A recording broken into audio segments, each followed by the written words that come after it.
What do you do when the person you betrayed acts like you don't exist? That's the question that's been eating at me for weeks. My name is Isabel.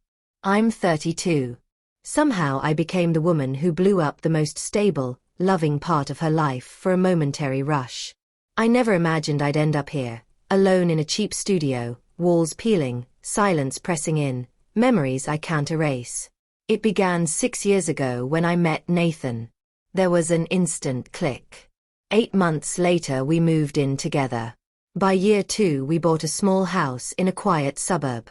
People called us the perfect couple, and I let myself believe it. Nathan was dependable and gentle. He learned how I liked my coffee. He'd rub my feet after long days. He never made fun of my guilty pleasure reality shows. With him, life felt safe. Somewhere along the way the spark faded. After 4 years the routine squeezed out the edges. Work, dinner, TV, sleep, repeat. The surprises stopped. The lingering kisses vanished. Comfort became sameness. I felt the distance before I named it. He stopped texting during the day. He came home later and when he was there, his eyes slid past me. Instead of talking, I listened to the wrong voices. You're settling, Kira would murmur at girls' night. You're still young, Izzy. Don't waste life on boredom. Lana, who treated marriage like a rotating hobby, kept echoing the same thing. If he's not making you feel wanted, someone else will. Enter Dylan. New hire at the office. Sharp suits, a confident half-smile, and a way of making me feel seen.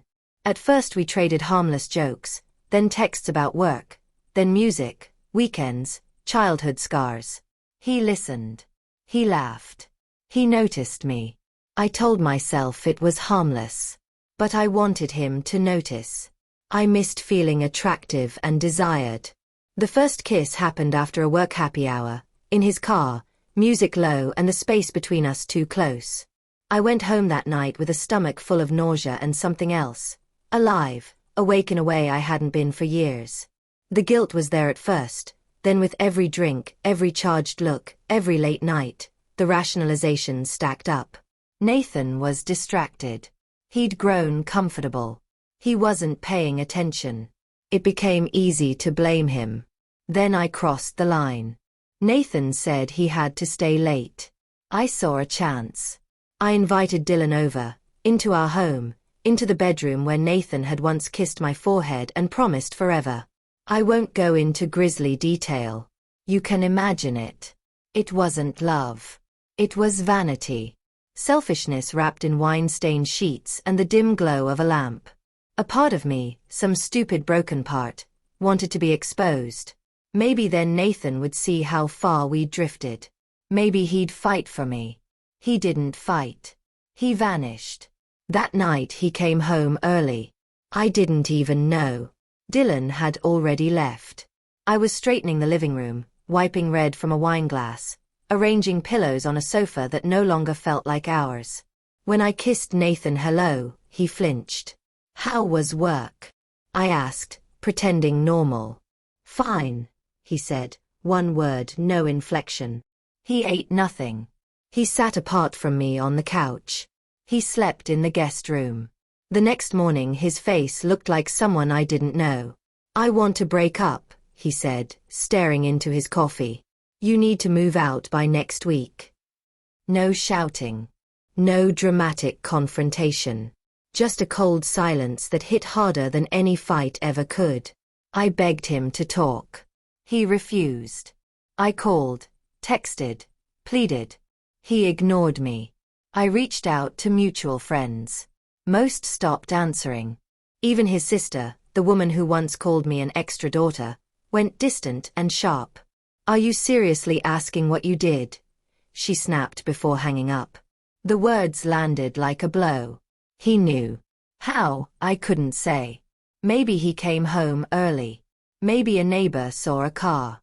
Maybe he felt the shift. But everyone seemed to already know. The next time I saw him was when he came to collect his things. I stayed even though he asked me not to.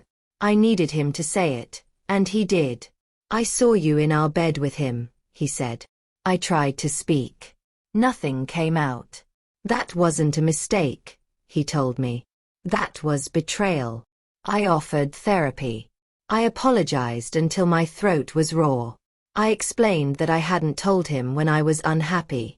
He looked at me with hollow eyes. You replaced me, he said. Now I'm done. And that was it. 6 years, gone.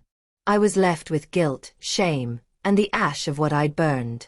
Dylan kept calling, kept trying to make something official, as if we were star-crossed lovers. I blocked him. Kira let me crash on her couch for a few weeks. Even she recoiled when I finally owned the whole truth. You brought him into your house, she whispered. Jesus, Izzy. Eventually I moved into a studio with paper-thin walls and flaking paint. I took a lower-paying job where no one knew my name or my mistake. Nathan's life, I learned through a mutual friend, moved forward. Promotion, someone new. She's beautiful. I wept.